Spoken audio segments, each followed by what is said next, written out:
Anong love language ng mga tatay ninyo? Para sa mga nakilala naming tatay ngayong Father's Day, ipinadarama nila ang pagmamahal sa sakripisyong ginagawa ng tahimik at walang kapaguran.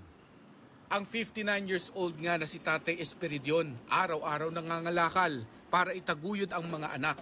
Sa gabi, gumagawa naman ng basahan para sa mga apo. Basta kahit lang ako para sa kanila, para sa apo ko. Hanggang kaya ko eh. Si Tatay Leonardo, kahit mag-80 anyos na, tuloy ang serbisyo para sa mga anak nang walang hinihinging kapalit. Kung mayroon, salamat. Kung wala, okay lang din.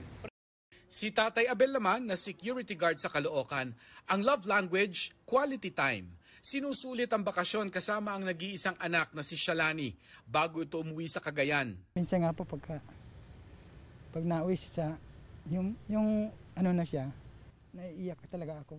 Pero wala kasi magagawa eh. Hirap kasi ng buhay. Pareho rin ang sabi ng mga netizen, ang love language daw ng kanilang mga tatay, kulitan, pagluluto, bonding sa inuman, pati nga yung kahit simpleng tawagin lang silang anak. Ang mga bida nating tatay, kadalasan hindi natin napapansin ang mga paghihirap dahil hindi naman sila dumadaing.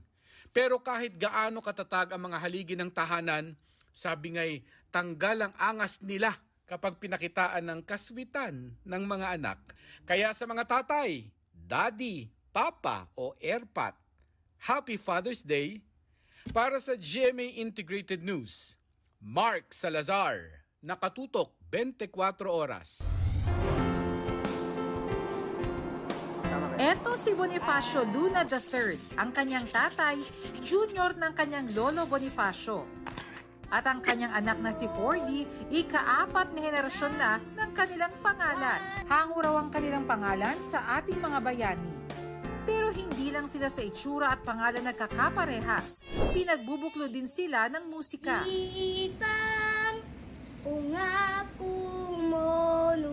Pare-parehas kami marunong, mahilig sa music. Lalo na yung father ko na lahat ng genre ng music alam niya. Si Joneto Homores Sr. naman, nakahabol pa raw na magkaroon ng junior. Tatlo na sunod na babae, pang-apat yun, nagkaroon ako ng lalaki. Ang magamang Cesar at Lemel naman, hindi man magkapangalan, parehas naman ang piniling karera bilang engineer. Proud ako naman na na-impluwensyahan ko siya dun sa sa ganong direksyon. Pareho rin sila ng interes sa pagmumotor. We're mimicking our parents eh. Thank you dun sa impluwensya mo as an engineer kasi I'm happy what I'm working right now. Ito yung gusto ko. Daddy, Papa, Tatay, ano man ang tawag sa ating mga ama, marapat na bigyan sila ng pagpapahalaga para sa kanilang hirap at sakripisyo sa pamilya. Para sa GMA Integrated News, Bernadette Reyes, nakatutok 24 oras. Corny man sa pandinig ng ilan, benta ang dad jokes sa kanilang mga anak.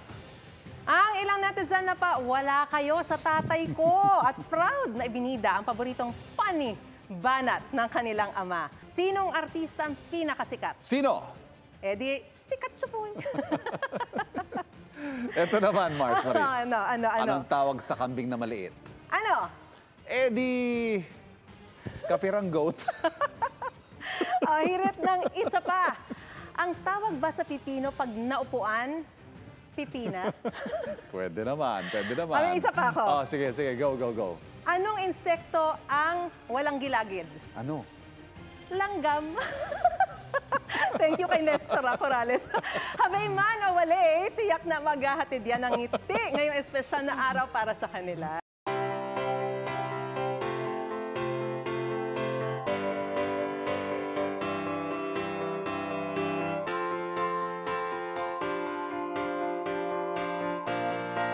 Mga kapuso, patuloy na tumutok sa mga balita, mag-subscribe sa GMA Integrated News sa YouTube. Sa mga kapuso abroad, samahan niyo kami sa GMA Pinoy TV at www.gmanews.tv.